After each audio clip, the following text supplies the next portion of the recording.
Welcome to this live stream from windowsontheworld.net. This will be also available on our Odyssey channel. Do please subscribe to us on Odyssey. All the links to all our shows are on the homepage at windowsontheworld.net. And tonight we have a very special Q&A session with Jerry Marzinsky and Jinean Florom. We have done many interviews with Jerry over the past several years. And also, we've done one recently with Jinean. We're going to be talking about the presence of other voices in schizophrenia and how negative voices can affect us all. And I've been asking for people to send in questions because we had such a lot of interest in this subject. If you want to know more about it, go to jerrymarzinsky.com and also go to Demons Are Real. It's actually on windowsontheworld.net. It's an article on the homepage at windowsontheworld.net. It contains all of the interviews that we've done with Jerry, which are very informative. So tonight, we're going to be following on from all the interviews we've ever done, and we're going to be getting into a Q&A session. So great. There's a few people in. We're doing it quite early, but it'll be on the YouTube channel for posteriority, and also it'll be on our Odyssey channel. Do please join us also every Sunday, 9:30 p.m. at windowsontheworld.net on the live shows page, and subscribe on Spreaker, because we are trying to get away from YouTube for very obvious reasons. I'm going to bring in Jinean and Jerry now. So, yeah, we've got a lot of questions here to get through tonight, and we're going to start with the first one, which is, hi, Mark. My question for this show is if Jerry is familiar with the work of Sir John Eccles, who was a Nobel Prize-winning neuroscientist. He wrote a book called How the Self Controls Its Brain, based upon his findings, and concluded that the real self is not physical. He called this the dualist interactionist theory. In other words, the real self, or non-physical soul, thinks and uses the brain as we would use a computer or drive a car. From this viewpoint, Eccles said that the brain is a machine that a ghost can operate, which actually ties in, I think, with what we have been talking about quite nicely. Jerry has highlighted how substances, trauma, etc., can provide an early entry for demonic entities to possibly tick neurons and invade and gain control over a victim's mind and thoughts. It would be very interesting to hear Jerry's thoughts on this, as I'm sure he will be familiar with Eccles, and their work is quite in parallel. Well, it certainly is. That's great. That was, I don't know who that one's from, actually, because it was kind of from an anonymous email earlier on. But that ties in with really my beliefs. And first of all, Jerry, give us your thoughts on that. Well, I think he's right on. You know, the brain is a, it's kind of like a, it's a mechanical, it's like a hard drive, you know, but what matters is what works. And yes, the psychology, psychiatry, social work, the mafia, psychiatric mafia, all of those discount the soul. I mean, it's never mentioned in 8 years of higher education, 4 years undergrad, 4 years of grad school. They never mentioned the soul. I mean, we are spiritual beings. And as John Mace talks about, he talks about us being an energy unit, which is equivalent to the soul. And his system of therapy works because it takes into account the soul. He says the mind does nothing but take pictures. So it takes a picture of wherever your attention is focused. And that's all it does. It's the soul that does the processing. It's the soul that does the reasoning. It's the soul that does the thinking. You know, so yeah, this ties in, Jerry, with really the way I have perceived it myself. In other words, that the body is just a biological kind of functioning piece of architecture which has been created, obviously. But when I had experience of out of body, which means an out of body experience, being able to project from the body, my consciousness left the body and I could see the body still on the bed. And that is a very common phenomenon. So that to me does suggest that the consciousness that we have can survive death. Yes. And that is a very profound and important thing, and probably the most important thing. But then you obviously realize that this non-local awareness that you have, because it is non-local, because it cannot be tracked or traced, this non-local awareness that these people are trying to hack is absurd. Because I was doing a show on Sunday, and I was talking about Yuval Harari, who's a kind of technocrat and historian, and he's used by the World Economic Forum to prop up this idea that human beings can be hacked. Well, they can only be hacked if they've already been programmed, and they can only hack the program. They can't hack the soul. What do you think about that? I think you're right. And you noticed when you were out of your body, you were still able to think. Well, of course, you're just awareness. I mean, there's less distraction as well. Right. And everything's brighter and clearer. I've been out once. Yes. Yes. And I was still able to think, even without the brain, without the body. So yeah, it's the spirit that gets sick, and it gets sick because of these blockages, these energy blockages, like John Mace says, is when you run into a trauma, you don't want to deal with it, so you bury it. Okay, and it takes energy to keep that buried, right?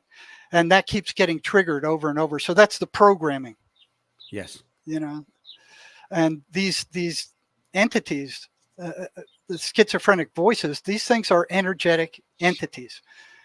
Just like the soul, they belong to what John calls the energetic universe that doesn't function by physical rules. There is no time, there is no space, there is no matter there. So they can attack schizophrenics no matter where they go.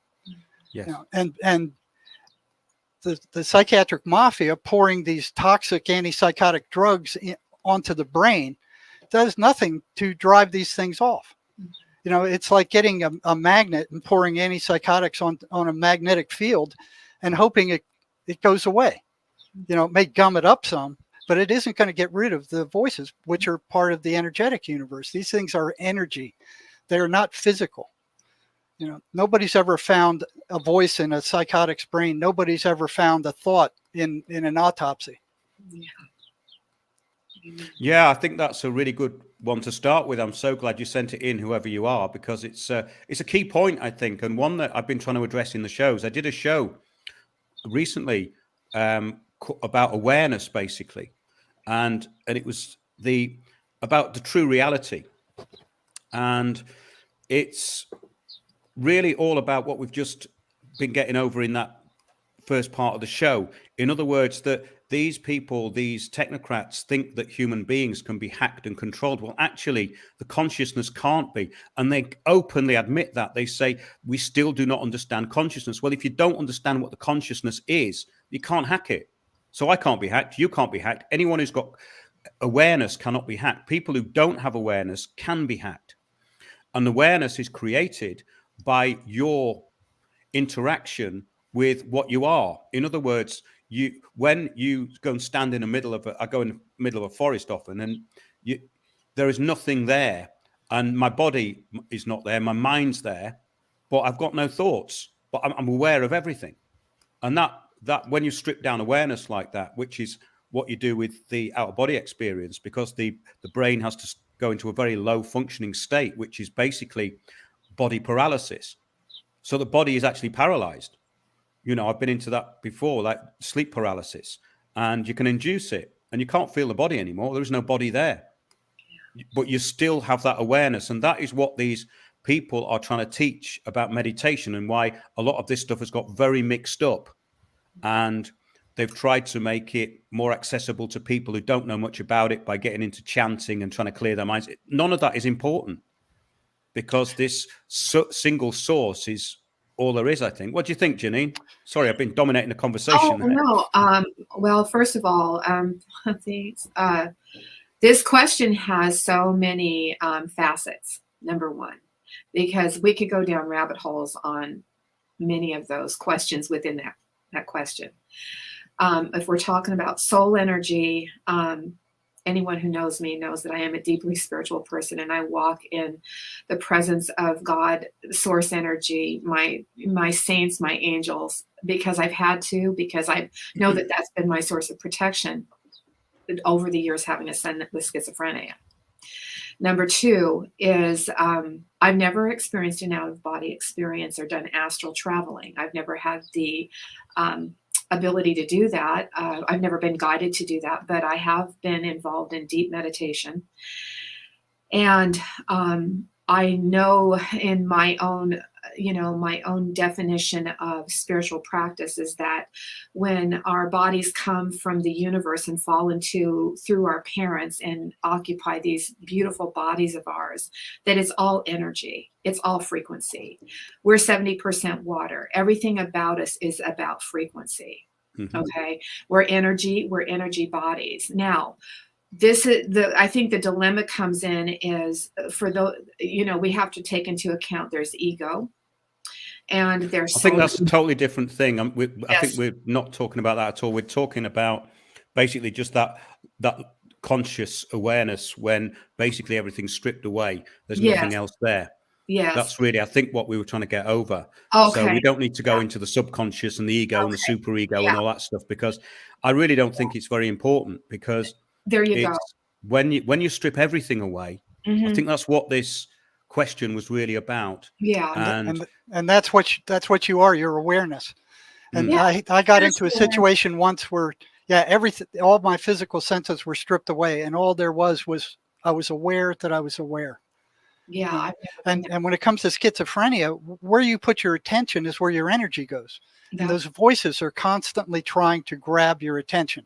Mm-hmm. And they're sucking your energy when they get it. Mm. That's exactly right. And that's why it's good if we think of this as a sort of base state. That's the best way I can describe it. It's a state where there's nothing there. There's awareness. And there's no feelings there. You're not feeling anything. It's not about how you feel, but it's a very open, and you feel very alive. Put it that way.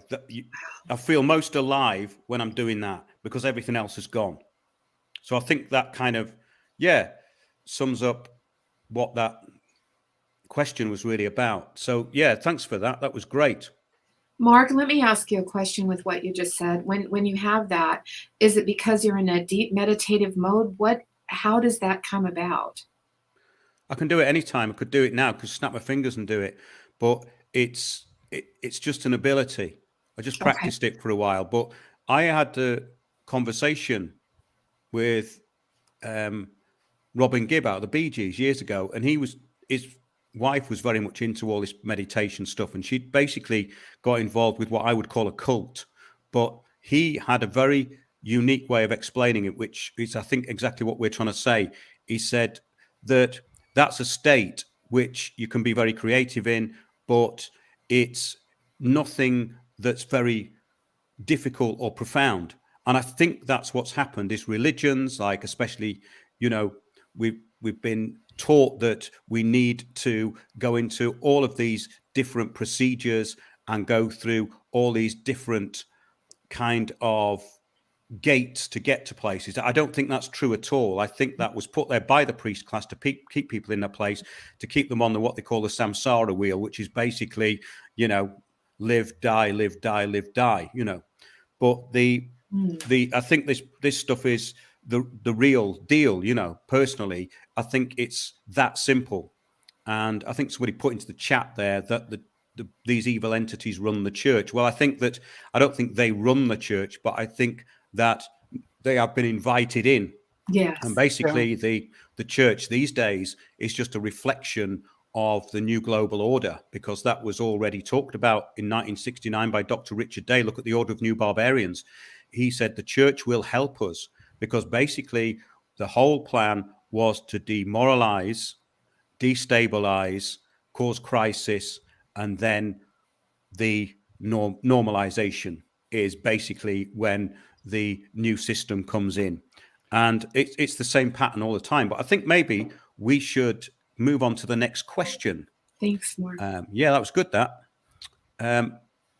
This is a great one, actually. This is from Owen. He says, I was an active compulsive gambler for 20 years. It's been described as a baffling, insidious disease, and I concur it is. Read the voices Jerry's patients describe. I found a similar discourse going on in my head when I was an active gambler, not as distinct and definable as Jerry's patients for sure, but nonetheless, it is as if there is a controlling influence there. I'm off gambling now for a couple of years. I attend Gamblers Anonymous and give credit to them for sure. I also feel that my participation at 2 ayahuasca retreats was some sort of catalyst in my recovery. The sessions were incredibly difficult. I felt as if there was something inside me that needed to be cleared out, almost as if there was a tree growing inside me. One of the participants told me later that deceased ancestors who themselves may have had destructive, addictive behaviors hang around you to feast on your energy, generated when one engages in the gambling activity. Can you ask Jerry if he's ever come across anything like this? Regards, Owen. Now, that does tie in with what we've talked about before, doesn't it, Jerry? Yeah, it does. And, the first thing that comes to mind is intent. What is the person's intent, and what is the intent of this force that's driving him to gamble? So it was his personal intention. He didn't want to gamble and lose all that money and be in trouble all the time. That was his intention. But there was another intention going on, that wanted to gamble, that drove him to gamble. And it was similar to building up to a drink that the alcoholics go through. Yes. It's like one step. Oh, you can hang around people that gamble and that's all right. Or well, you just go in there and, bring $5 and you'll just spend $5 and it just keeps going. So there is a different intention. And there's involved. nothing more depressing to me and more kind of oppressive than a casino at 3 o'clock in the morning. Yeah. It's watching the old ladies throwing in coin after coin after coin after coin, just like zombies. It's like, yes. It's like they're automatrons, just one after another after another. And they don't want you taking pictures in a way. I think that ties in with the first question, Jerry. Like, in a way, they've been hacked. Their brains have been hacked, right? Well, there's another thing going on too that experimental psychology talks about, and that's an intermittent reinforcement schedule. So what happens is that you're reinforced at different times at different levels. So what you get is a pattern where you're expecting to be reinforced anytime. So you just keep throwing in those coins, and that's one of the longest lasting patterns that there is. So instead of being reinforced every time, and then all of a sudden it gets cut off, if in an intermittent reinforcement schedule, you're reinforced here so much, you're reinforced again later by more, later again by less. So it's you're programmed to expect something to happen the next time you put something in there. Well, that's the nature of addiction, isn't it? It's all about trying to get something that you never quite achieve. And that is what causes that sort of level of addiction. I used to have a friend who was in one of these West End shows, and I used to meet him for a drink after the show sometimes, and we used to go on and we'd go to a club or something, and then he'd say, let's go to the casino. And I thought, oh no, I don't want to go down there. And he was completely addicted, because when he got in there, he changed. He was just obsessed with the gaming table. He just could not get out of it at all. And it was like an illness, really. Yeah, so I think you got those two things going on. You got that intermittent reinforcement schedule, and you got some other intent other than the person's. Yes. Yeah, I agree. I mean, that came out in the Private Ritchie book, which was very famous about I think it was in the American Air Force. He was a conscript, and he had an accident and he had an out-of-body experience, and he went around the hospital and he could see his friends in the bar getting drunk, and the more drunk they got, he could see these entities jumping into them, waiting to jump into them for the alcohol. Yep. I've heard that a number of times. Have you ever come across anything like that, Jinean? No. Well, other than what I experienced with Donovan, that when his outburst came, the demons were very present. He would go, several months without, he could go several months without having an outburst or, an event. But when he did, that demon just despised me, because I came to Donovan out of love. And that demon wanted no part of it. He wanted to control out of his body. That's a thing that really does need to be addressed. I mean, that's the problem, is that people don't address these things and they get out of hand. Well, And I've yeah, had that's a experience of classic.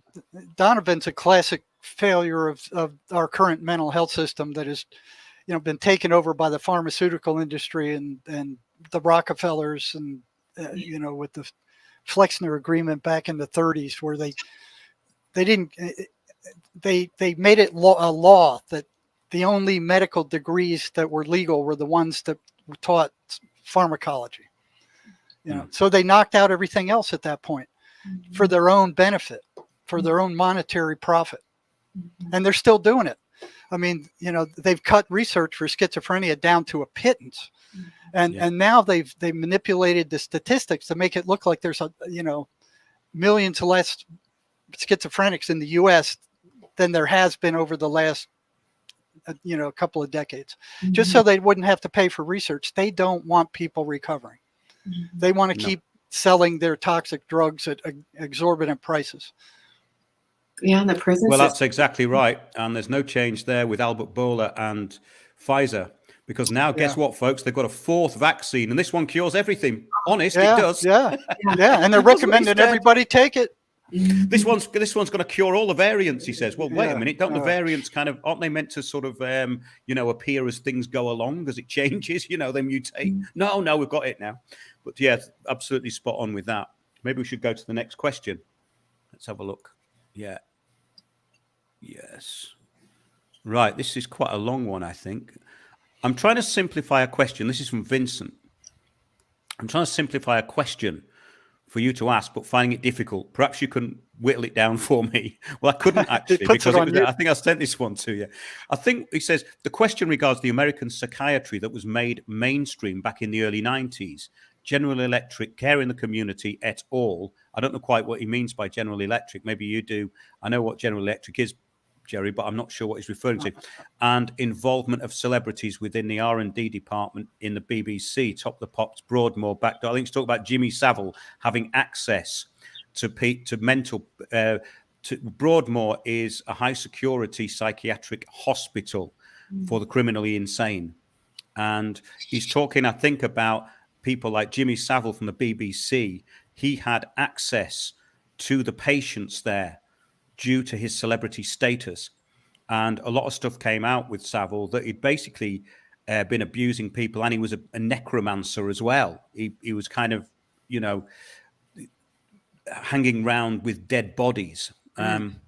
So I think what he's trying to say is the present crisis in the state of mental health care in children, is there a similar understanding in the US free market business, or is it something that is consistent US policy? I don't really know what he's trying to say. Is it something that he can understand? Okay. Does that make any sense to you, Jerry? I think he's talking about the sort of corporatization and the way that people are allowed just to be abused within the system, from what I gather. Yeah. The psychiatrists are trying to force these drugs on children now too. I mean, they're giving these hardcore psychiatric drugs to overactive kids. They start off with Adderall or Ritalin, which is actually an amphetamine. And I've talked to a number of prisoners in prison that they started off with Ritalin and ended up addicted to meth. They just kept going and going and going. So the drug companies don't care. They don't care, as long as they're selling drugs. They're giving these hardcore antipsychotic drugs and these amphetamines to children as long as they can sell them. Yeah. It doesn't matter. They're after the profit. They could care less about what it does. I mean, the side effects of these drugs are horrific. They're horrible, and they do neurological damage, and they're still forcing them on children. Yeah. I don't know why someone asked whether I heard of General Electric, because I don't know where that came from. I don't quite know why he brought that up in the conversation. That's what I was trying to work out. Where I know they invest in so many different areas, but I didn't quite know what their involvement was in psychiatric hospitals. That's what I was asking. Well, the pharmaceutical industry has completely bought off the U.S. Congress. I mean, they get whatever they want. And now look at the trillions of dollars they're making on this latest scam, this COVID bullcrap. Trillions. Yeah. I mean, they're one of the most powerful industries on the planet now. That's right. Another question he puts is, Why do governments have inquiries before a reset and do absolutely nothing for the present situation and future? Well, I can answer that because we are basically going into the system that I've described for the last 15 years. I mean, the whole point is to destabilize the current system, and climate change, COVID, terrorism, and war are just drivers of change. That's what this is about. They are manufacturing change through these events.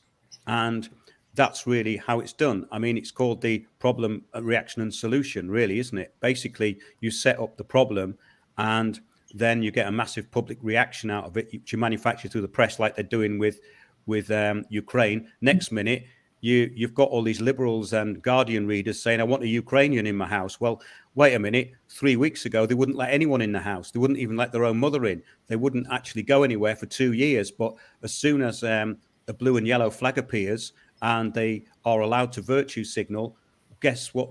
They just forget the last crisis. And that's exactly what's happened. Yeah. Isn't that insane? It's just totally insane. Oh, yeah. It shows you the power of the media. See, that's what I think. So that answers this question. I mean, the media is running the whole show, and the media has been captured by the likes of the global governance structure, which is under the UN and all of its agencies, which is the World Bank, the IMF.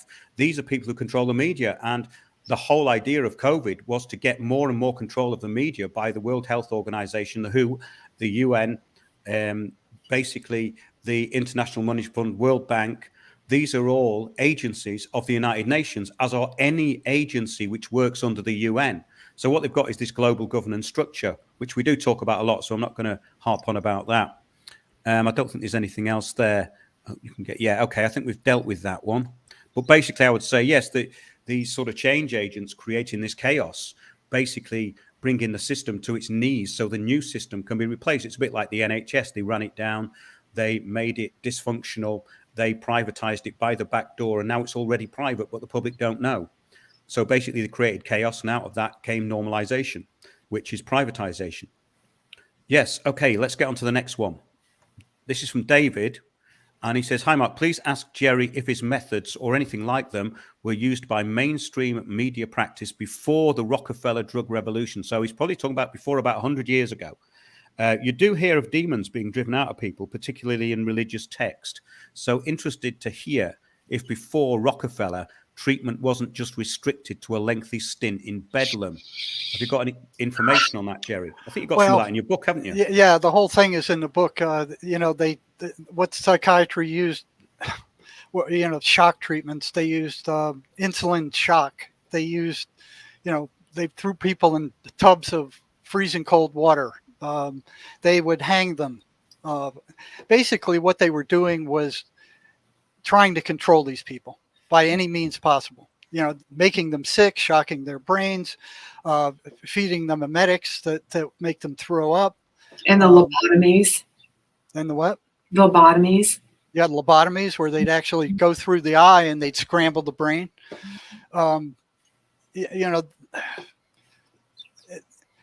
Psychiatry was like the stepchild with regard to neurology. Neurology was pulling well ahead of them. When the phenothiazines were discovered by accident, they didn't spend millions of dollars in research finding these antipsychotic drugs. They were found, I think, in France in a dye lab, back in the late 1800s. And when they found that they could give these to a psychiatric population and it would dumb them down, then psychiatry had a tool that they could fall back on. So they took control of that from neurology. They took control of that from the medical doctors. They're the only ones that are allowed to prescribe certain drugs like Ritalin. You try to get a regular family doctor to prescribe Ritalin, they won't do it. They'll ship you to a psychiatrist who are supposed to have superior knowledge about that stuff, but they're just dishing it out. They're the pill pushers for big pharma. And they're paid accordingly. Yeah. There was a point, actually, I could bring in here, Jerry, which was very interesting, that we spoke about Broadmoor, which is a top security, high security mental hospital for the criminally insane, but is also an NHS hospital. And I've actually been there. I wasn't a patient, but I was doing a gig. I actually did a show in there, and it was one of the most depressing things I've ever done. We all came out completely drained. It was awful. There was Yeah. these people shuffling around, just drugged up, and very sad, really, because you think, well, what actually did you do to be thrown in here? Because some of them just seemed extremely normal, but you just never know. And some of them probably ended up in there through very unfortunate circumstances, I would think. Yeah, But and that's kind of what's happening on the streets today. yeah, They give them these antipsychotic drugs. They have horrible side effects. They can't tolerate them. They go nuts. They can't work. They commit a crime to survive. They get thrown into prison. They're brutalized in prison by the gangs, the negative situation. The voices get stronger and louder, and then they're done their time and they release them on society in much worse shape than they ever went in. yes. Mhm. There was a time in the Victorian era in the late 1800s when Broadmoor was actually a much more relaxed place. They didn't lock people up in there. They let the patients paint outside, and they had this great thing about them being in nature. So in other words, things have gone backwards. They've Yes. gone into a kind of intolerant system, which basically treats them as biological robots. Have you got anything to say about that, Jinean? I agree. Every time my son got out of prison or out of county jail, he was worse than what he was when he went back in. And it was always the 2 weeks of meds. And then he would call me, Mom, can you help me get to Denver General to go get meds? I'd help him make the phone calls. I wouldn't be the one to push him because, there's free will involved. He made choices and he wouldn't go back. And I don't blame him. I understand just by being with him all those years that, the medicine, he hated the medicine. It didn't do anything for him. It was like a zombie. And, but he was also extremely violent. Again, he was on the extreme spectrum of most people who have schizophrenia. Yeah, he's one that they has to take the meds. Yes, he was absolutely one that had to take the meds. But they, what they're doing is they're doing that to everybody. Mhm. Even the people that don't need those meds and that respond to other kinds of therapies. Mhm. Yeah, they just refuse to believe that the voices are spiritual entities. Mhm. They keep saying it's a broken brain, it's a chemical imbalance, and that's been proved totally wrong several different times all over. I mean, over and over. Yet they're still pushing this to sell their drugs. Instead of saying it is, they're saying, oh, we believe it is a chemical imbalance in the brain, which their drugs mysteriously somehow fix. But they don't even know what the imbalance is. They have no idea what's imbalanced and what's not. There's like 50 different chemicals in the brain, neurotransmitters. They have no idea what the actual balance should be. To the best. And they do no measurements to find out. They'd have no test to find out if the brain is balanced chemically or not. None. This is all a big lie. It's a big scam to make you buy their drugs. With you saying that, to the best of my knowledge, since the time that Donovan was diagnosed with schizophrenia at the age of 12 years old until he pled guilty to this murder case, which was last year in July, I do not know of any time that he was ever had any kind of chemical analysis that was ever done in the bloodstream, blood work, or otherwise that would deem that he had a chemical imbalance. That's right, because they don't exist. Yeah. They do not exist. Nor is there any kind of lab test or any other kind of clinical test to verify any of those 200 and some diagnoses that they made up in their seminars, the psychiatrists. What I heard, it's like a tobacco barn. They go in there and they go, oh, I got a new psychiatric disorder and this is what it is and this is what I think we ought to vote it into the DSM. So they vote these things in and they also vote them out. Yes. Mental retardation used to be a mental illness. They took that out. Homosexuality used to be a mental illness. Homosexuality, they took loads out. out. Actually, I was reading up on it. I think it's in your book, Jerry. I've got another question here from Eric von Essex. He says, my sister married a psychopath. When visiting them, I felt emotionally and physically drained. It took me around 3 days to get over seeing them. Is this common? Yeah. That happened to me every time I worked with more than 2 schizophrenics at the prison. I had to cut it down and I didn't know what was causing it at the time, but if I worked with more than 2, I'd be so drained at the end of the day that I couldn't get anything done at home. So I had to cut it down to 1 or 2. And even today in the practice, the small practice I have, I only see 1 a day.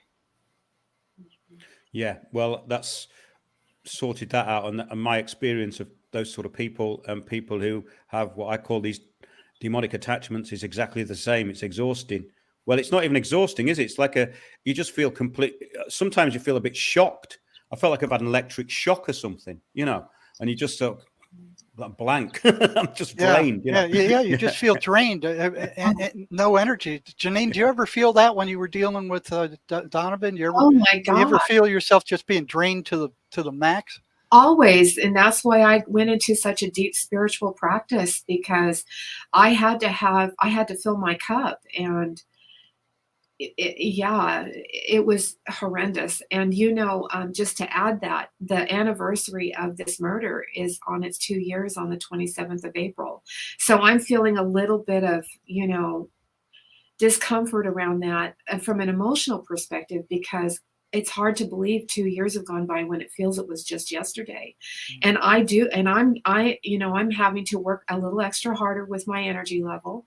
I'm having to be very mindful of the thoughts that go through my mind, and the sadness that I feel, the deep, deep, horrendous sadness that's just guttural from, being the mom, and also, with what the choices that Donovan made. And, so yeah, of course I was drained. It would take me days, if not weeks in some cases. And even on the phone, when I spent so much time with him on the phone, when he was walking the streets of Denver, I would just be I was done. I would have to lay down, take a nap, do everything I could to get the thoughts out of, my own head of the things he would share with me on those journeys. And yeah, so yes, the answer is yes. Yeah, these things will drain you, and they don't have to be anywhere in the physical area for that to happen.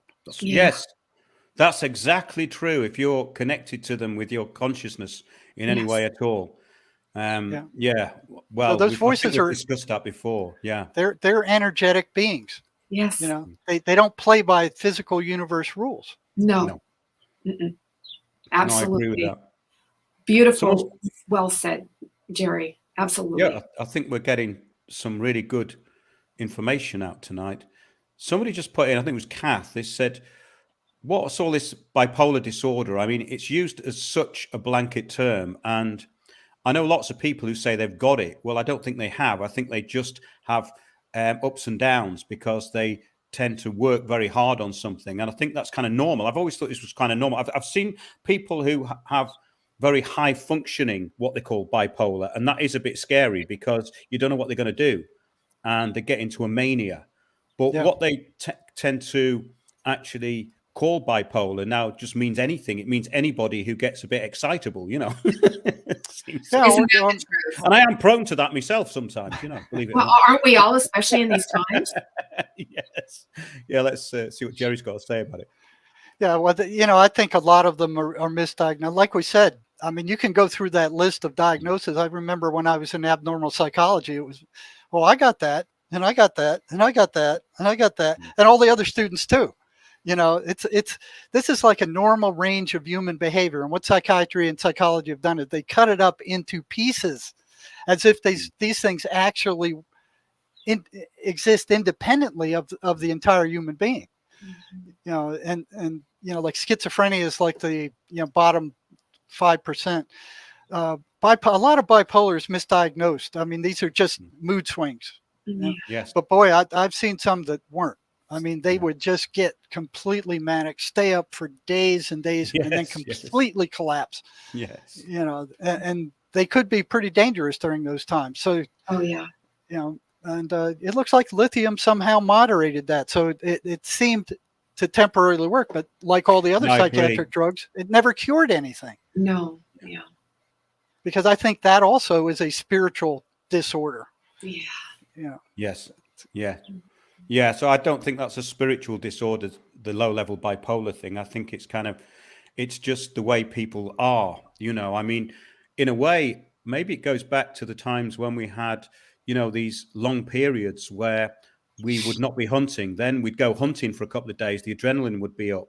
And these would be natural cycles, I think. I think these are probably natural cycles that are there in the, the long-term consciousness. You know, I A don't really very like to use the point. word collective consciousness because I'm not really into the Jungian stuff, but some of it is kind of useful to compare, you know, because Yeah. I think some of these things are there.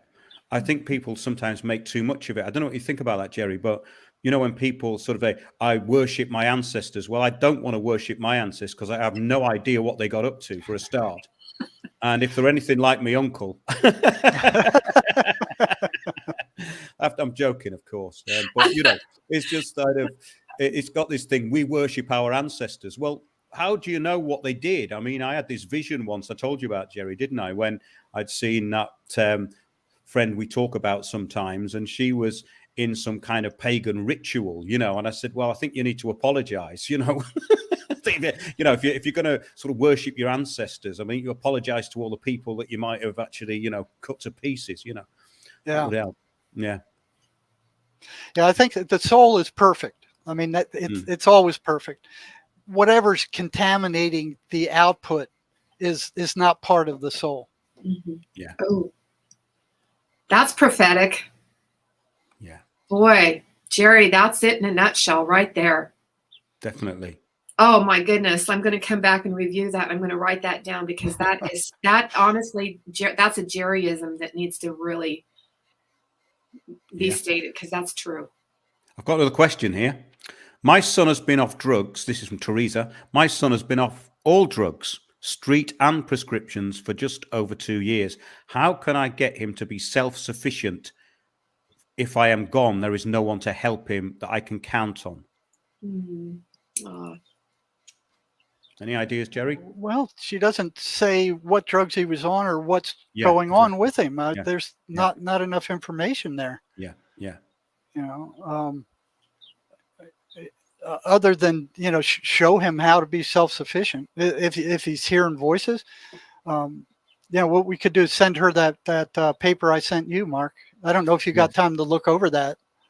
And I sent it to Jinean too. Sherry and I wrote it and Sherry edited it. But that's a package of what people can do. Schizophrenics can actually do to help their situation. Yes. Yeah. Someone's put, a non-user's put, did Donovan drink strong spirits? I've heard Jerry mention how alcohol invites these entities in easier. Yes, Donovan liked whiskey, and he was a heavy meth user. Wow, that's quite a combination. Yeah. You know, meth is very dangerous. I've seen more prisoners go psychotic on meth than any other drug out there. The prisoners called it the devil's drug. And, you know, the way it starts off is, you know, they have a good time. They get a high. They have a lot of energy. They're having fun. And they come down and then they have a hallucination. They start hearing voices. They go, oh, that's just a hallucination. It'll go away. And it does. When they come down, it does. That happens a few more times. And then one day it doesn't. Yeah. And that voice is there with them forever. And they're just as psychotic as any of the ones locked up in one of the mental hospitals. Yes. Yeah, we've talked about that before, that, you know, that isn't a gateway. I think strong spirits are as well, which is obviously why they're called spirits, you know. I mean, whiskey and vodka and very strong drinks are I agree. conducive to that. And also they contain a lot of chemicals now as well. And they can kind of have a detrimental effect in that they take away the effect of the alcohol. So in other words, they take the kind of relaxing part out of the alcohol, and they cause a lot of kind of, it's like being poisoned, I suppose. They started doing that with wines, putting sulfites in, and it'd be almost like it felt like it had some antifreeze or something. Why do they do that? They do it with all European wine now. Yeah, it's meant to kill parasites. I don't know really why they do it. But it's like drinking poison, really.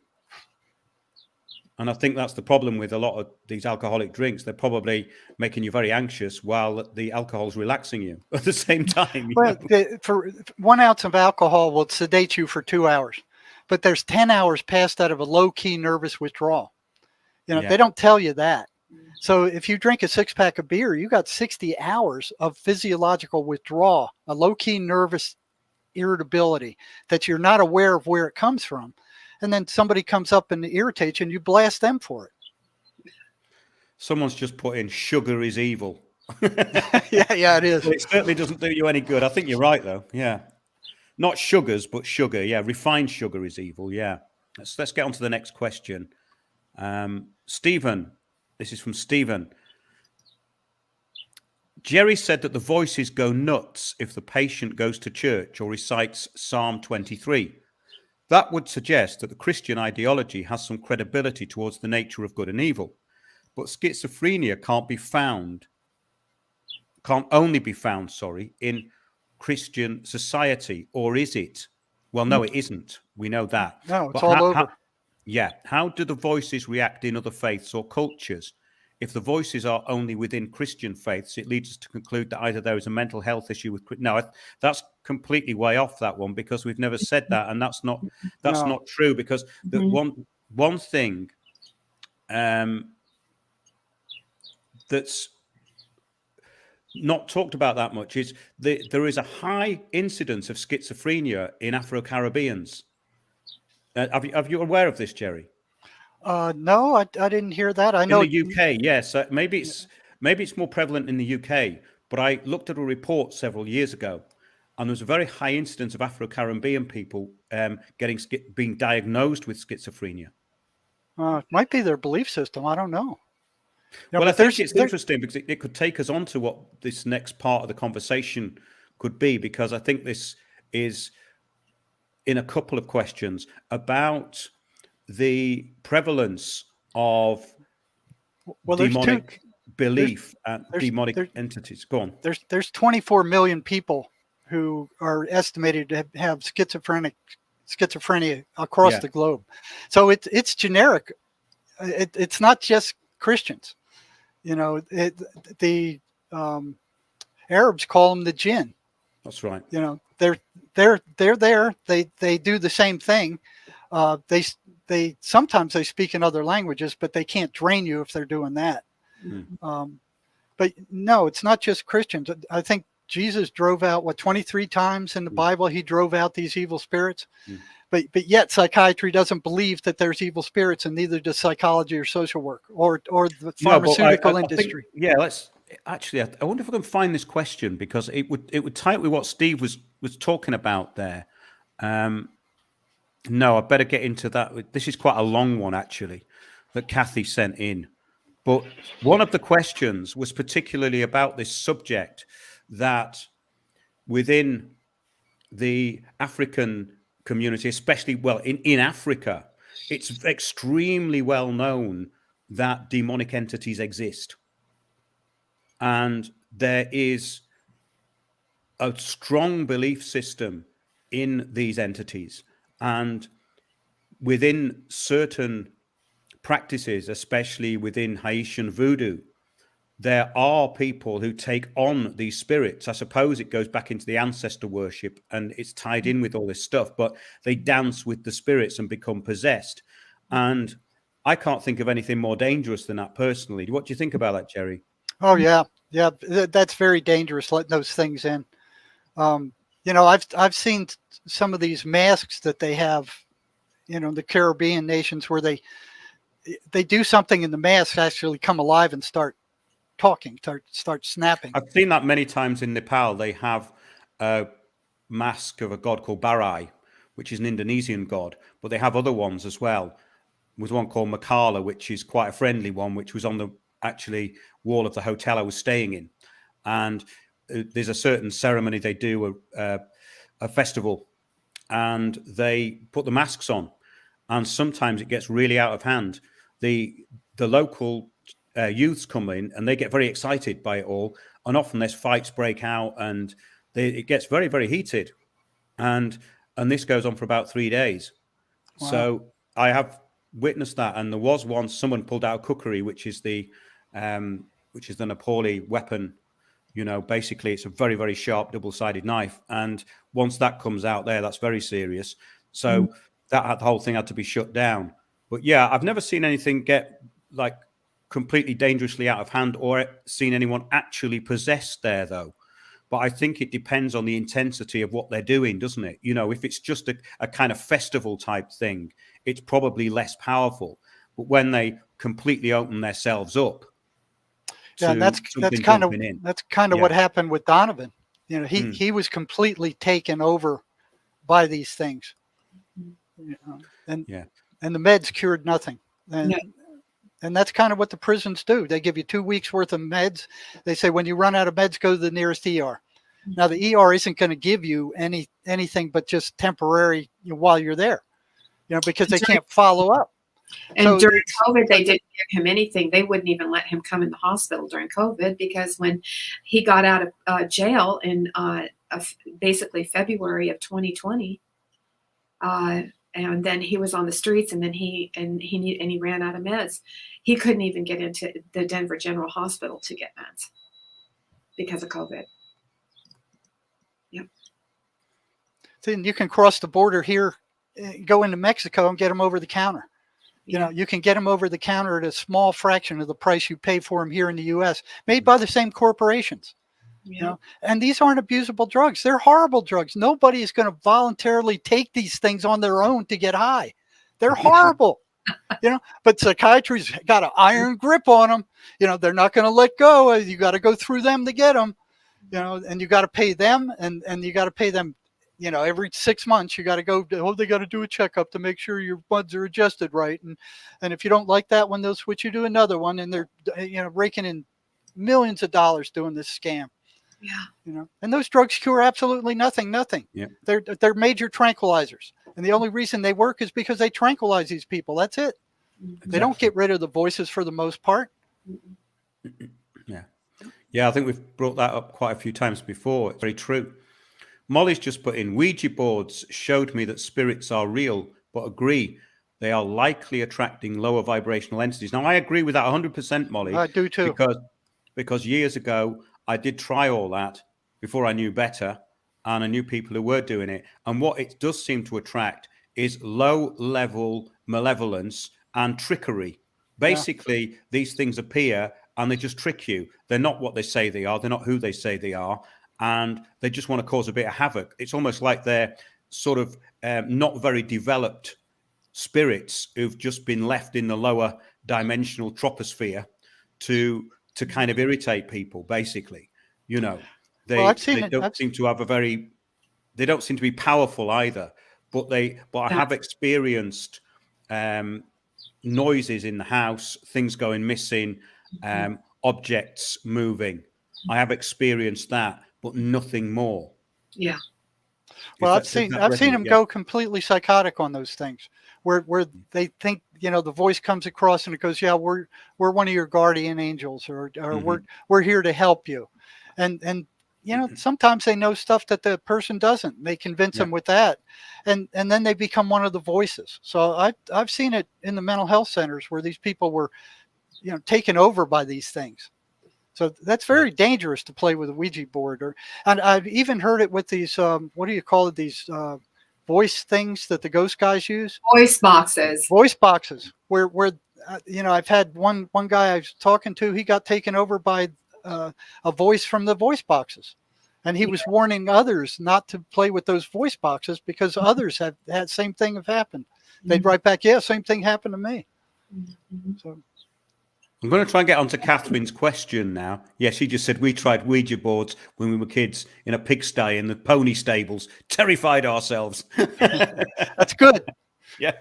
That's good. Yeah. Let's get on with your question now. Anyway, Catherine, this is Catherine. She sent it in today. It's quite long and there's quite a few points here. So make sure you have a good listen to this. Something I think has probably come up before, but I would like more clarity about is a schizophrenic who is happy with their condition and shrugs off their diagnosis, believing I've never seen one. Okay, that's good. I've never, ever seen a happy schizophrenic, ever. Yeah. No, me either. Yeah. No, I think I agree with that. I think it must be something else and not schizophrenia. You know, it might be mania or something.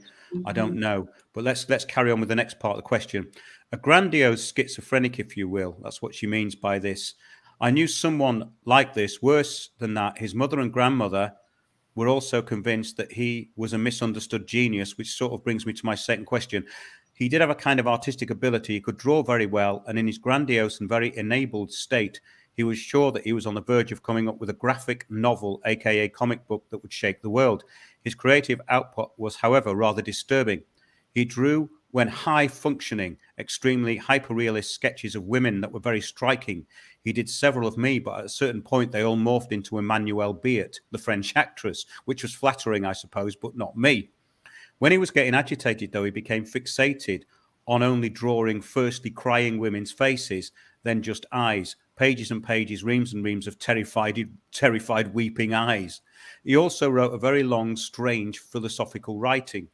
Some of it did actually make a lot of sense, but then it would go off at a bizarre tangent. Does any of this sound familiar, Jerry? I've seen, they call it a delusional disorder, where the guy's laughing inappropriately, feels like they're being controlled by something, Martians or something. But that was very, very rare. I can't remember a happy schizophrenic ever. No.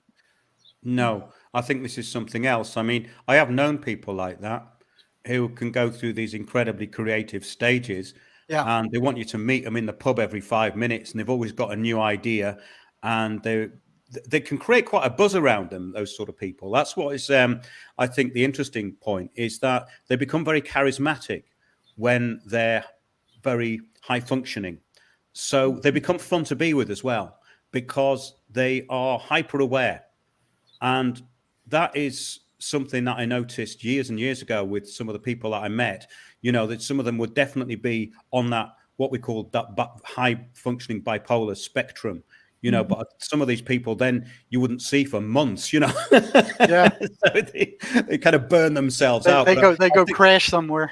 That's right. Yeah. And that's the thing, isn't it? That a lot of this stuff they talked about was never done. I mean, one day you're on top of the world and next day you've forgotten all about it, So, yeah, I'd get on to the next part of what she was saying. She says his whole family were involved in spiritualism and horoscopes, Ouija boards, spirit guides, ancestors, past life regression, you name it. And in that field, they were into it. His father was from Guinea, Africa, and his mother's family would definitely mixed African European race of some sort, but they believed themselves to be something came up on my screen then.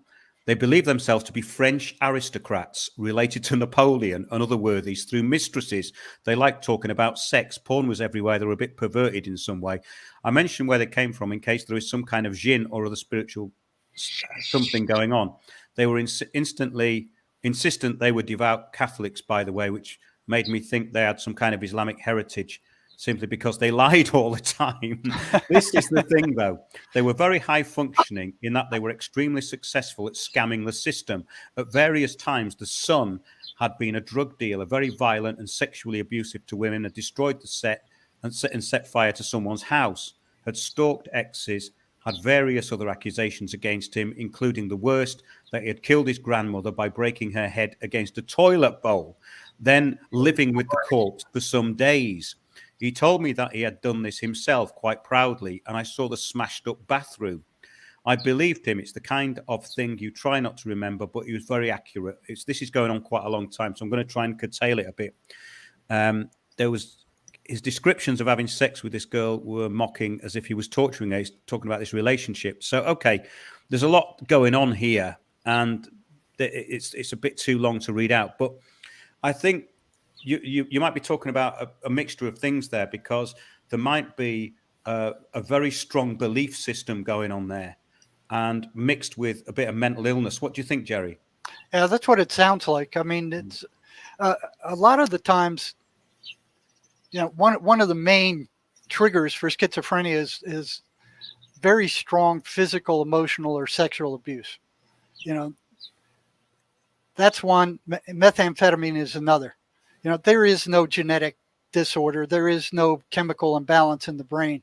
But, every time I checked on, I'd see somebody who was schizophrenic who did something really horrible, and I'd go into his records and check, and how that person was treated was just ungodly, just ungodly. So it's almost like the family prepares the ground for these entities to come in. You know, and you see there's like a pattern where if the parents are schizophrenic, the children eventually become one or more of them, and it's almost like the schizophrenic parents are preparing the child for the conditions, the negative emotional energy conditions that these entities survive in. Yes. These people sound quite fascinating in some ways, though. She said, as a family, they left trails of unpaid bills, swindles, property disputes. It was really odd. They were house wealthy in that they owned quite a lot of property, some of it quite historic. They would have been listed buildings in Britain, but it was all dilapidated and semi-derelict. They were completely impervious to cold in these hovels and ridiculously physical fit and healthy, despite living on the strangest food and in utter filth. Their speciality was walking enormous distances through the wilderness in horrific weather, which they called rambling. They do sound like very interesting people, though. They sound quite amusing to me, actually. But then again, it appeals to my sense of humor. You know, he said, is it possible that being held onto a negative entity can lead to a perverse kind of success in life, and that this kind of spellbinding can go through the generations? People would say in private how they were dangerous, then go out of their way to be helpful to them, seemingly under their power. Well, that's what I mean about them being very charismatic. You know, these sort of people can be very charismatic. You know, I've known people like this. I've known the most eccentric people. In fact, that's always amazed me. I've been back to people's houses and they live in these hovels and there's just junk everywhere. And I knew a fellow called Peter who lived near Heathrow Airport. We went back to his house. He had a sofa that had been basically eaten by rats with big holes in it. And then he said, don't go over there. I don't know what's in that lot.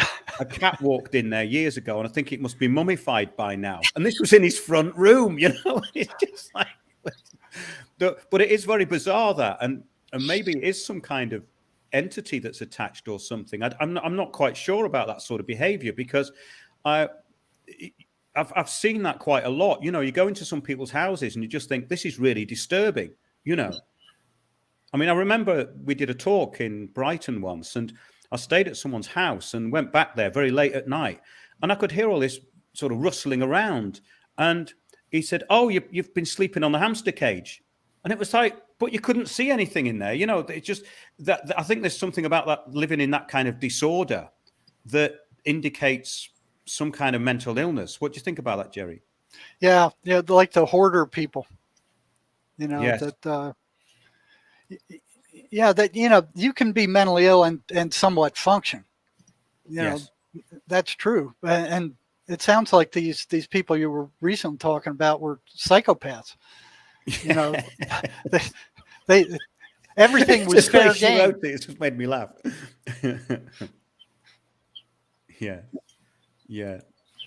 Yes, we've got someone else. Someone's actually trying to get in touch on Skype. I'm not looking at Skype messages because we've got a chat here and I've got a list of questions. So, Jay Dobson, can you join us on the chat? That would be great. And then just put what you want to say in there, because I can't answer anything on Skype. I've got too much to look at here. Okay, I think that's about it for the questions, actually. So I'll just go back to see what people were saying in chat. Yeah. I'll see what I can find. Are all voices in schizophrenia demonic? If not, what causes it? How best can we help without meds? I think this is someone new to the conversation. Well, you can send him that paper I sent you. It's one of the things the voices don't want the individual to know is that they are separate from who they are. Mm. So what they do is they inject thought into the person's thought stream. And we're taught from the time we're children that all thoughts that come into our head belong to us. And that's very wrong. You know, that's very wrong. Mm-hmm. Swedenborg said none of your thoughts belong to you.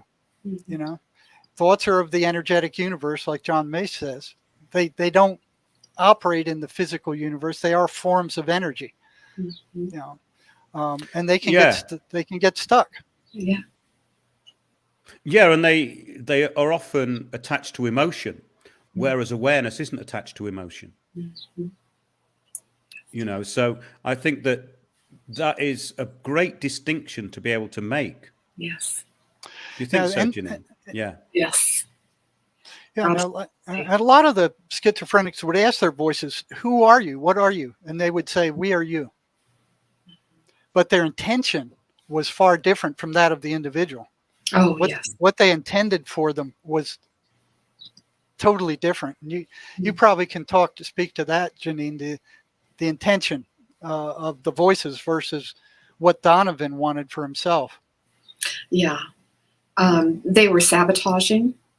They inflicted harm upon others. They did not have anyone's highest and best good involved whatsoever. And Donovan, he made the choices and he accepted them. But Donovan, in his poetry, was the first one to admit that they were monsters, that he had a monster living within him. And Do you have any of those poems available with you right now? I do. I can get them. Mm-hmm. What do you think, Mark? Should we have her read one or two? Yeah, okay. That'll be great because I think we got through the bulk of what we were looking at. We did get a lot of questions that were kind of on the same lines, so I've kept those kind of simple, but I think there's been some very entertaining stuff in there. Someone's just put into the chat, toilets attract bad energy. They can sometimes. Yeah, because I suppose it depends who's been in there, really, isn't it? Yeah. I'm going to jump off the camera and I'll go run and get that. Great. Okay, we'll just keep things going until you get back, Jinean. Okay. Now, what Jinean is, for those of you who aren't aware, is Jinean's son was what they would call a psychotic killer. He killed 4 people, and the last one, he murdered his girlfriend and cut him to pieces. And he was completely taken over by the voices. The medicines kind of tranquilized him for a while, but when he went off them, they completely took over. And when they completely take over, what you're going to hear is shocking. What Jinean's going to do is bring you some poems that Donovan wrote while he was in a psychotic state about what was going on in his head. So Donovan's a classic failure of the mental health system and the prison system. I think Jinean's back now. Hi. Okay, so I'm going through them and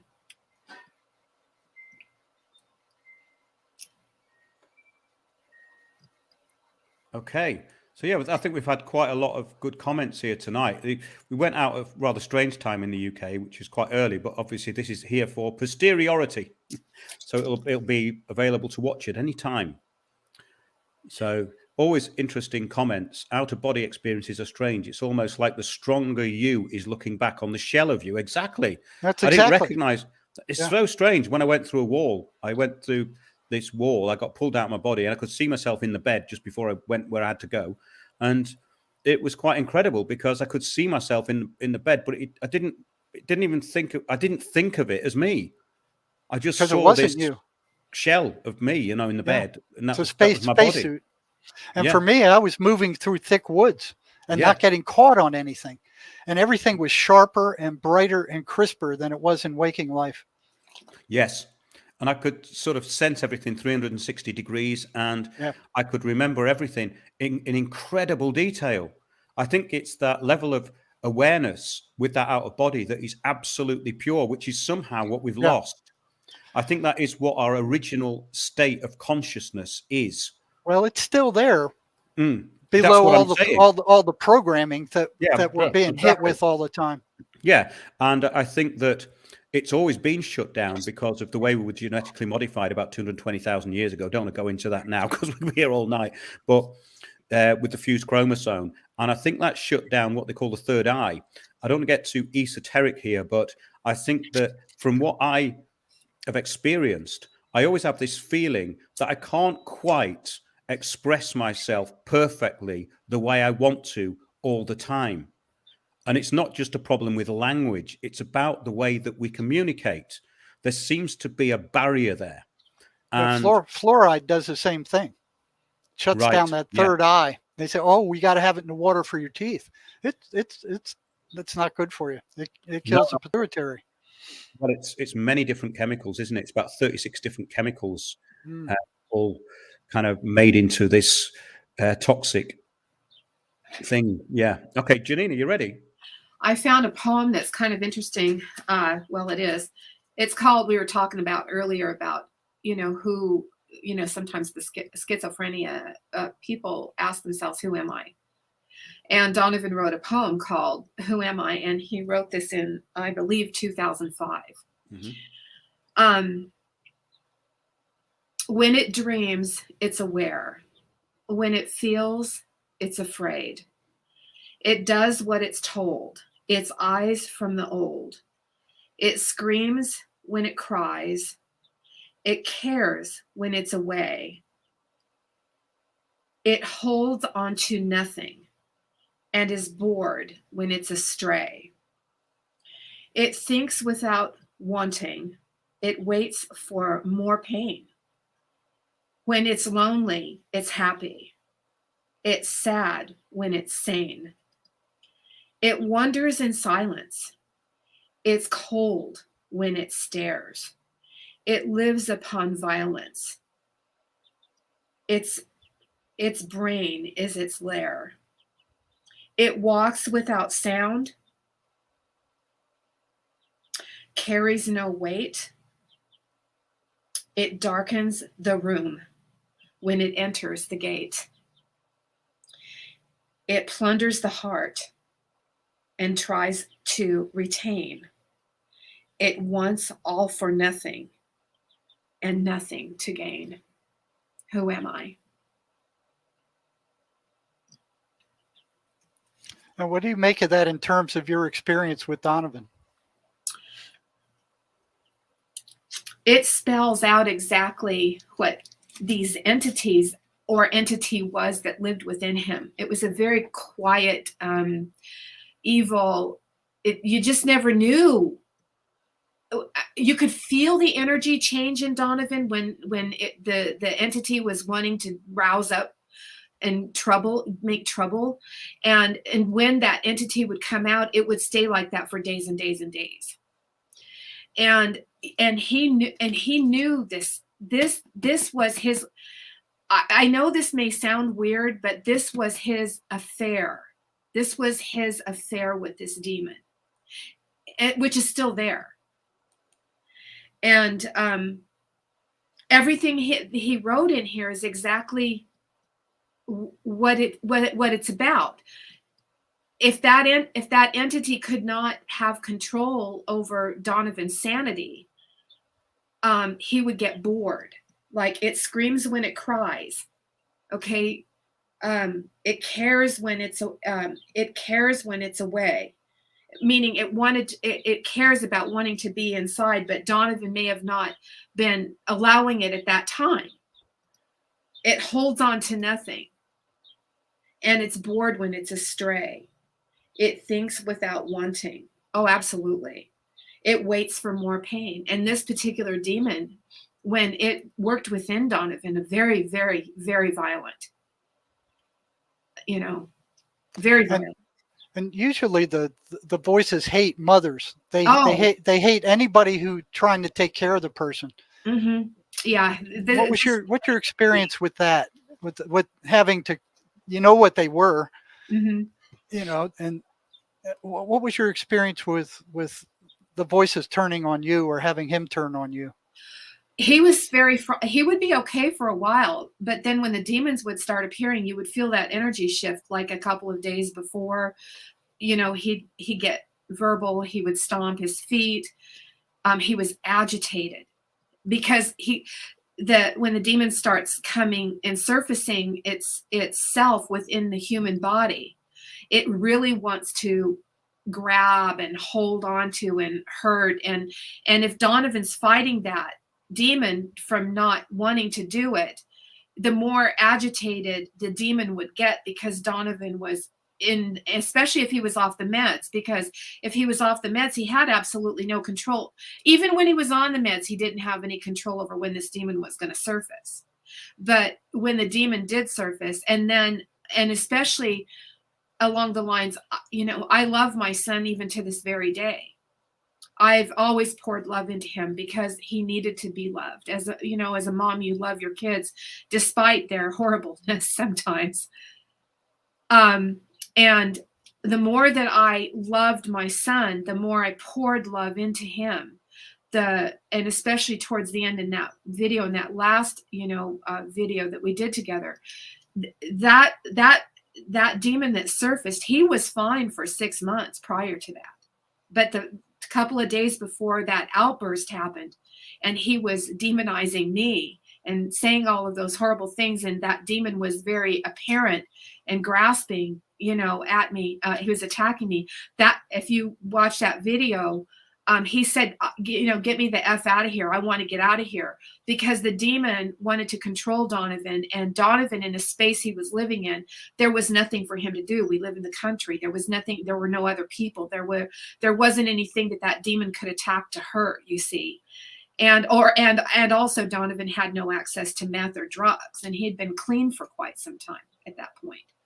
Yeah. So that demon really wanted him out of this space, and he attacked me because I'm his mom, and that's the way it's always been for years and years and years. And what did he? When you said attacked, what does that mean? His violence. He would get violent with me to the point where I would have to protect myself and remove him from my space. In that particular instance, I had to lock him outside. I had to lock my house up, and he still managed to come around the house and bang on the doors and the windows and scream and stomp and all of those things because he wanted to hurt me. The demon. It wasn't Donovan that wanted to hurt me. It was the demon that wanted me out of Donovan's life, because in the mind of the demon, I was preventing him from taking over Donovan's body. And that's what it's like. That's what it's like.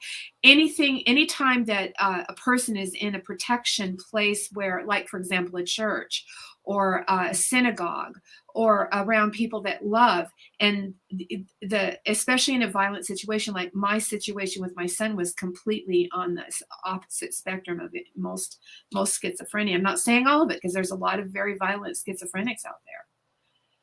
But in this case, it wasn't like that. When he would start getting, violent, he would attack me, and because I was the next, and I would stand up to the best I could for him. But it also became a point of self-preservation to remove him. Some people think, well, he really hated me. Donovan did not hate me.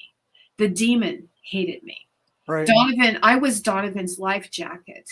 I was I was on the phone with him all the time when he was on the streets. He called me when he knew he was about ready to cross that line, and then he would disappear. And then when I would find out he disappeared, he had done some kind of crime, and he landed himself in jail for months at a time and years at a time. So when I knew he was gone, the demons took over, and then he landed himself right back in jail like he did before. And that's where they want them, in jail. It's a negative situation that generates tons of negative emotional energy, which is what they feed off of. Mm-hmm. So actually the prisons and the jails are incubation centers for these things. They come out of there in much worse shape than they ever went in, and they're released on society and these meds are curing nothing, absolutely nothing. I still am in a very confused state of mind, even 2 years later after this murder took place. And of course, now Donovan's in prison for life. But I still don't understand how that ball got dropped, even under the circumstances. When the first murders he committed, he served about 15 years respectfully in the state hospital, and combined with, being institutionalized in the state prison. I still don't know how that ball got dropped. He should have never been let out in the first place. And then again, the ball got dropped when I called the probation officer and the police, when I just had a gut feeling something was very wrong. When, in April of 2020, when, I had found out he went back to his girlfriend. And And because of COVID, all the balls got dropped. Yeah. So it's so hard to say, you know. It really is. Probation is overwhelmed. I mean, they're overwhelmed. The prisons are overfull. The mental health system doesn't work. It's just a revolving door. Bring these guys in, drugging them, and let them loose again.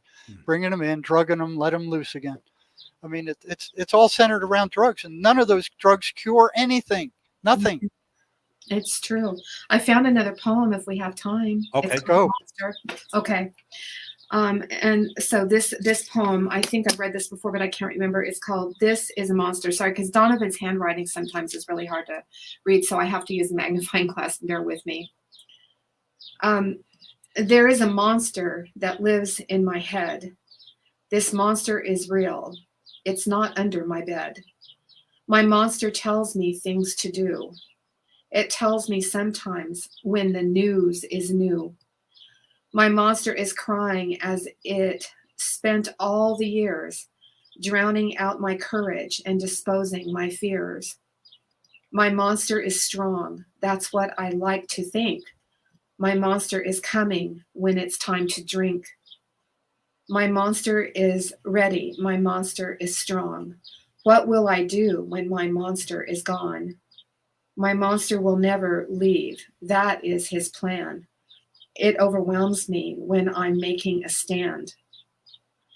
There is a monster inside me. I thought I was strong. How could this be?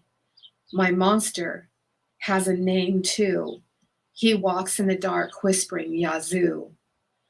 My monster's watching me. He won't tell you my name. My monster is the shadows you cannot see. His heart is heavy. He plays for the game. My monster is awake. He wants to be monster. He's as blood from a lake. His bond is with me now, monster. He has nothing else to do.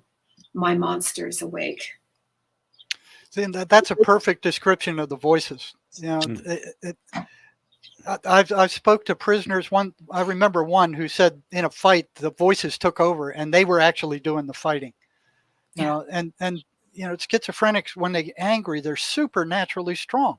They have the strength of 2 or 3 people. Yes. You know, I've seen stuff in the prisons where it was just unbelievable how strong they were and how resistant they were to pepper spray and these stun guns and you know, it just bounced off them like nothing. You know. Yeah. So yeah, there's a monster in there, and psychiatry and psychology don't want to hear about it.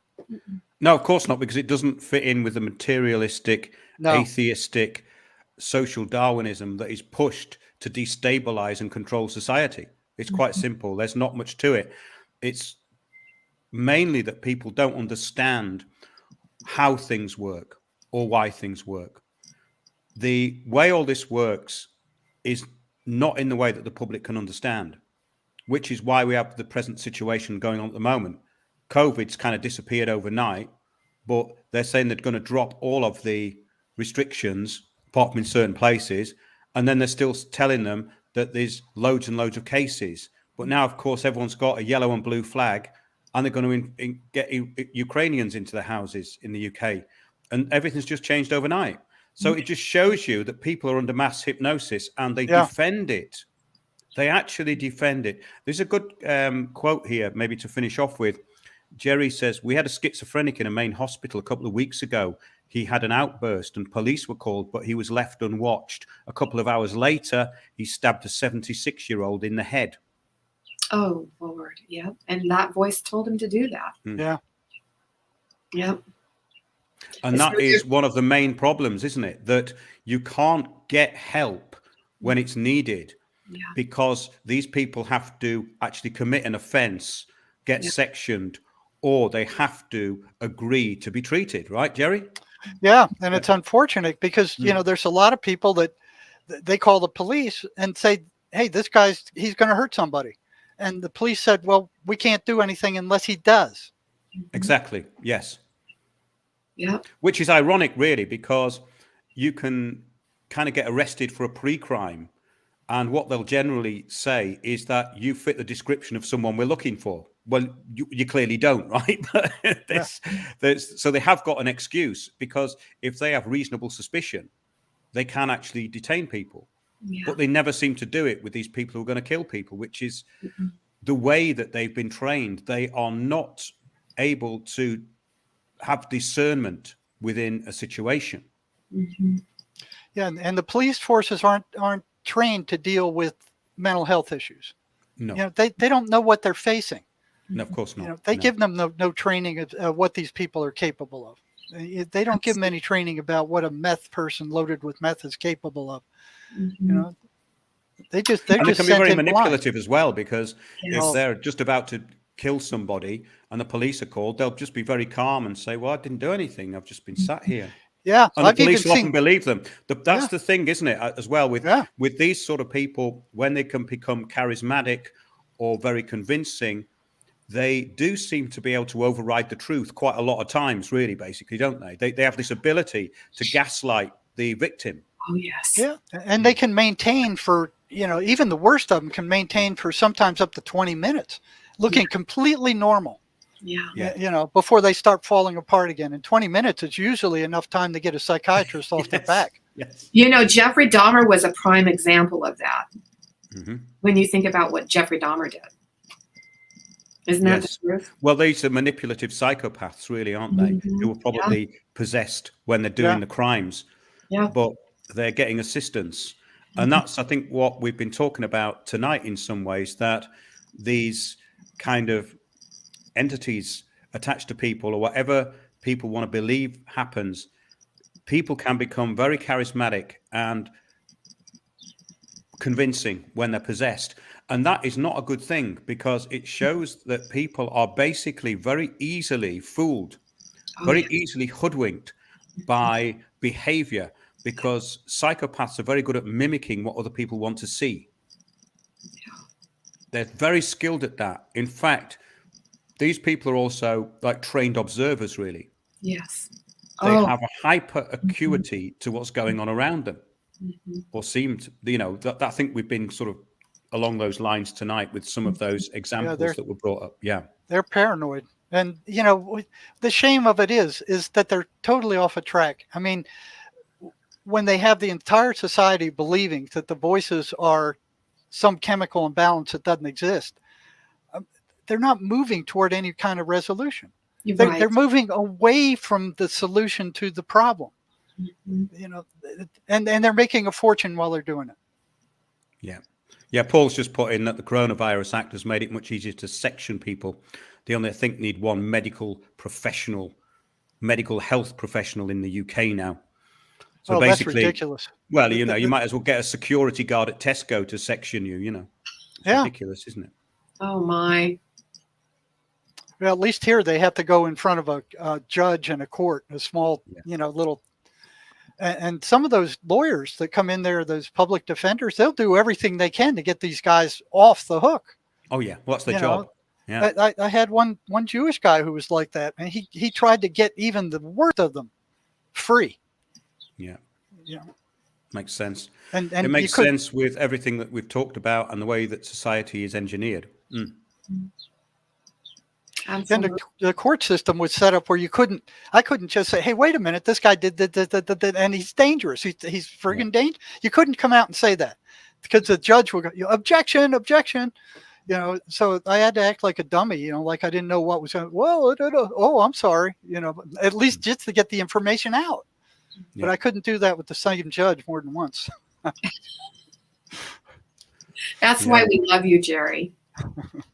That's right. Well, it's been a great session tonight. I'm really glad we did it, because it was quite a long time after that first interview, because you've been out of town, Jerry, and I put it up the other day, and we got some really interesting stuff in there. So we'll definitely do it again. And please join us on Discord. Our Discord server is on the homepage at windowsontheworld.net, as is our Odyssey channel and our Spreaker channel. We go out live every Sunday, 9:30 p.m. Our archive is all there on the live shows page, the full archive, hundreds of shows. And a lot of people go back into those shows and they look at quite old shows that we've done. actual amount of people looking at the shows is very encouraging. So that's great. I'm glad we've got a good audience out there, and I think we've got a good thinking audience. So thanks to everybody who's actually contributed tonight, and everyone's contributed in chat. It's been really interesting, and we'll do it again soon. So thanks, Jerry and Jinean. That was fantastic. Thank you. You're welcome. Great. Okay, then. Thanks a lot, everybody. Bye. Bye.